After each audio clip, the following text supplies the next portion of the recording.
Vladimir Putin को इस वक्त दुनिया का सबसे पावरफुल इंसान माना जाता है। वो पिछले 23 सालों से रशिया पर हुकूमत कर रहे हैं। वो रशिया जिसके पास दुनिया के सबसे ज्यादा न्यूक्लियर वेपन्स हैं और जिसने इस वक्त पूरी दुनिया को हिला कर रख दिया है। पुतिन के प्रेसिडेंट बनने के बाद से अभी तक रशिया 3 कंट्रीज पर अटैक कर चुका है, जिसमें यूक्रेन, जॉर्जिया और ट्रांसनिस्ट्रिया शामिल है। कहा जा रहा है कि पुतिन सोवियत यूनियन को दोबारा वापस जोड़ना चाहते हैं। उनकी पावर का अंदाजा इस बात से लगाया जा सकता है कि आधी से ज्यादा सुपर पावर्स के एक तरफ होने के बावजूद रशिया ने यूक्रेन पर हमला किया और इतनी सैंक्शंस के बावजूद अभी तक कोई भी यूरोपियन कंट्री रशिया को डायरेक्टली कन्फ्रंट नहीं कर सका। रशिया ने पूरे यूरोप की गैस बंद की हुई है, जिसकी वजह से जर्मनी, फ्रांस और यूके की इकोनॉमीज जबरदस्त क्राइसिस का शिकार हैं। इस वक्त लिटरली पूरा यूरोप रशिया की वजह से हिल कर रह गया है। लेकिन दुनिया का पावरफुल तरीन प्रेसिडेंट आज से 31 साल पहले रशिया की सीक्रेट एजेंसी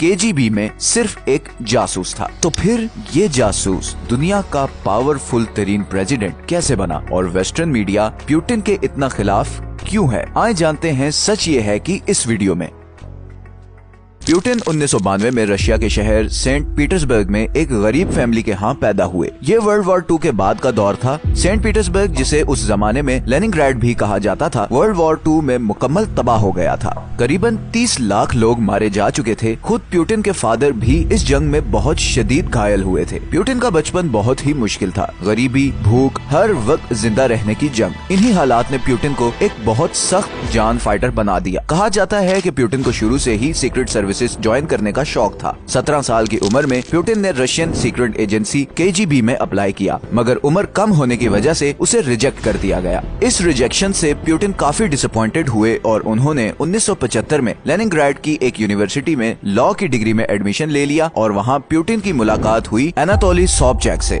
यही वो शख्स है जिसने पुतिन को वो पुतिन बनाया जिसे आज हम एक बहुत ही पावरफुल प्रेसिडेंट के तौर पर जानते हैं। यूनिवर्सिटी से ग्रेजुएट होने के बाद 1975 में पुतिन ने केजीबी ज्वाइन कर ली और उसे ट्रेनिंग के लिए ओख्ता ट्रेनिंग स्कूल भेज दिया गया। कुछ साल ट्रेनिंग स्कूल में काम करने के बाद पुतिन को फर्स्ट चीफ डायरेक्टरेट ट्रांसफर कर दिया गया। फर्स्ट चीफ डायरेक्टरेट केजीबी का वो हिस्सा था जहां पर फॉरेन ऑपरेशंस प्लान किए जाते थे। रशिया में मौजूद फॉरेनर्स पर नजर रखी जाती थी और लोकल पॉलिटिशियंस को कंट्रोल में रखने के लिए उनकी निगरानी की जाती थी। पुतिन को यह टास्क दिया गया कि वो लेनिनग्राड में मौजूद फॉरेन ऑफिशियल्स पर नजर रखें। यहाँ पर एक बड़ी इंटरेस्टिंग बात यह है कि पुतिन के दोस्त और दुश्मन सब ये बात मानते हैं कि पुतिन में एक बहुत जबरदस्त एबिलिटी है कि वो सिर्फ थोड़े टाइम में बंदे को पहचान लेते हैं।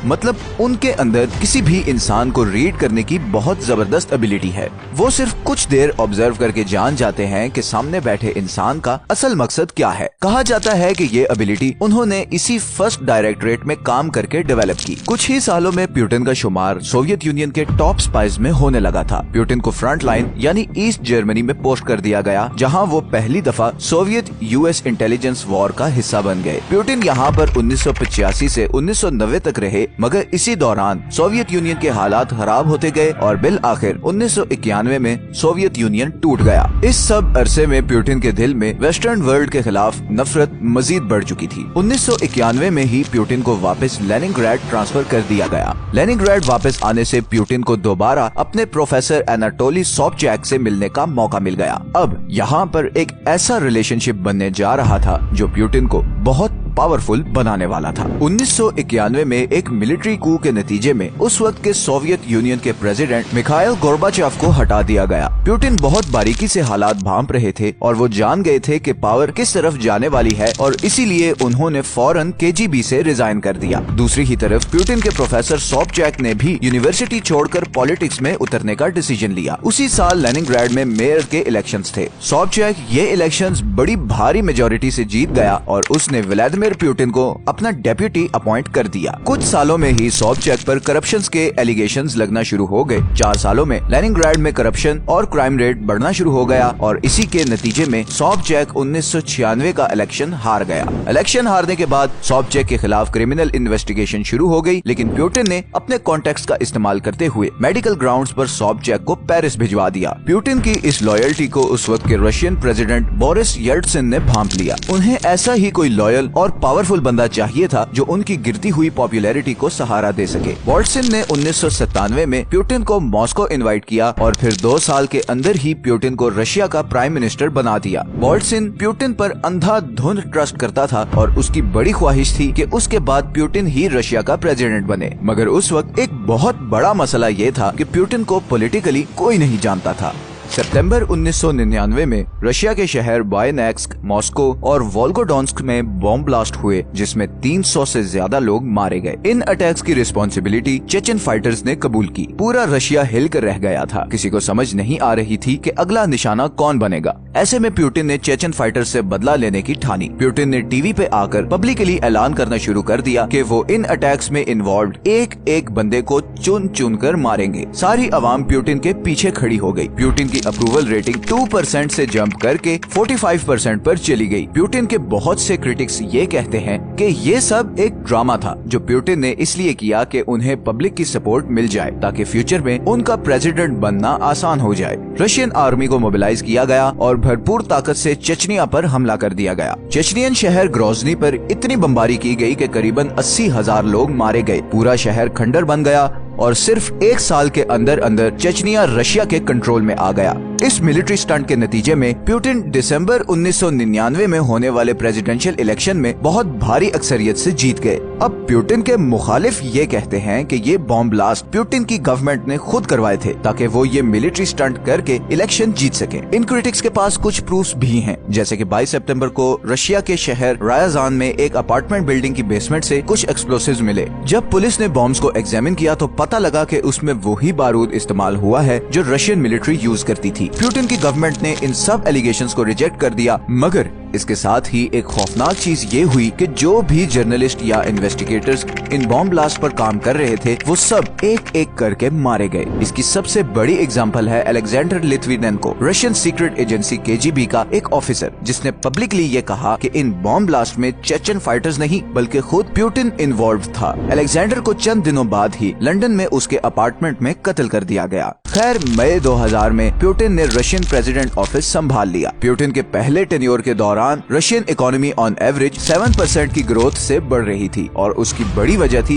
इकोनॉमिक रिफॉर्म्स और इसके साथ साथ ऑयल और गैस की प्राइस में 5 गुना इजाफा, जिससे रशिया में बिलियंस ऑफ डॉलर्स आ रहे थे। मार्च 2004 में पुतिन दोबारा प्रेसिडेंट इलेक्ट हो गए। इस दफा उन्हें 71% वोट्स मिले। फिर 2008 आ गया। अब रशियन कॉन्स्टिट्यूशन के मुताबिक कोई भी प्रेसिडेंट लगातार 3 दफा प्रेसिडेंट नहीं बन सकता था। इस मुश्किल का हल ये निकाला गया कि पुतिन ने अपने डेप्यूटी डिमिट्री मेडवेडेव को प्रेसिडेंट बना दिया और खुद प्राइम मिनिस्टर बन गए। 4 साल बाद मार्च 2012 में पुतिन एक बार फिर 64% वोट लेकर रशिया के प्रेसिडेंट बन गए और आज की डेट तक वो ही रशिया के प्रेसिडेंट हैं। 2021 में पुतिन ने एक लॉ साइन किया जिसके मुताबिक वो 2036 तक रशिया के प्रेसिडेंट रहेंगे और अगर वाकई में ऐसा हो गया तो वो जोसेफ स्टालिन के बाद रशिया के सबसे ज्यादा देर तक सर्व करने वाले प्रेसिडेंट बन जाएंगे। इस सारे अरसे में 2012 से 2022 के दरमियान पुतिन ने खुलकर अपनी पावर शो की। इसकी सबसे बड़ी एग्जाम्पल है जब रशिया ने सीरियन सिविल वॉर में भरपूर हिस्सा लिया। सीरियन गवर्नमेंट की रिक्वेस्ट करने पर रशिया ने अपने जंगी जहाज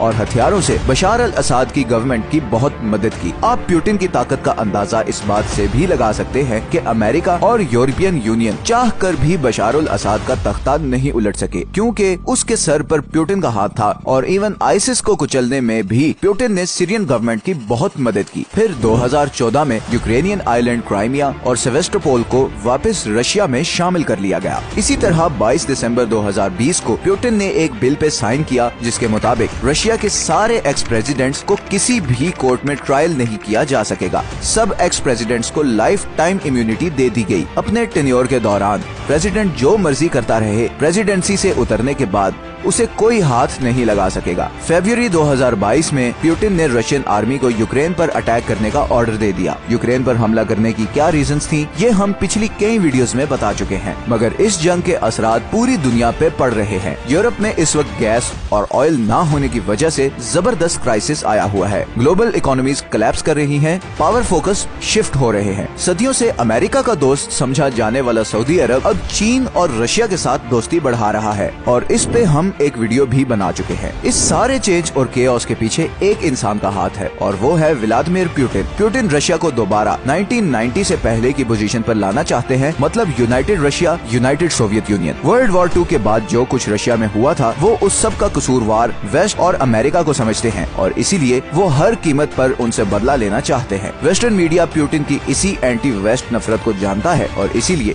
वो पुतिन और रशिया के खिलाफ भरपूर प्रोपेगेंडा कर रहा है। मगर पुतिन को किसी प्रोपेगेंडा से कोई फर्क नहीं पड़ रहा और वो अपने ऑब्जेक्टिव्स को पूरा करने की तरफ बढ़ते जा रहे हैं। और फिलहाल तो पुतिन की प्रोग्रेस देखते हुए यही लगता है कि वो रशिया की हिस्ट्री के सबसे पावरफुल डिक्टेटर बनने जा रहे हैं, जो न सिर्फ रशिया बल्कि पूरी दुनिया का नक्शा बदलने वाले हैं। आपका पुतिन और उनकी पॉलिसीज के बारे में क्या ख्याल है, नीचे कॉमेंट्स में जरूर बताएं। अगर आपको ये वीडियो अच्छी लगी है तो इसे लाइक और चैनल को सब्सक्राइब जरूर कर दें। मिलते हैं नेक्स्ट वीडियो में। अल्लाह हाफिज।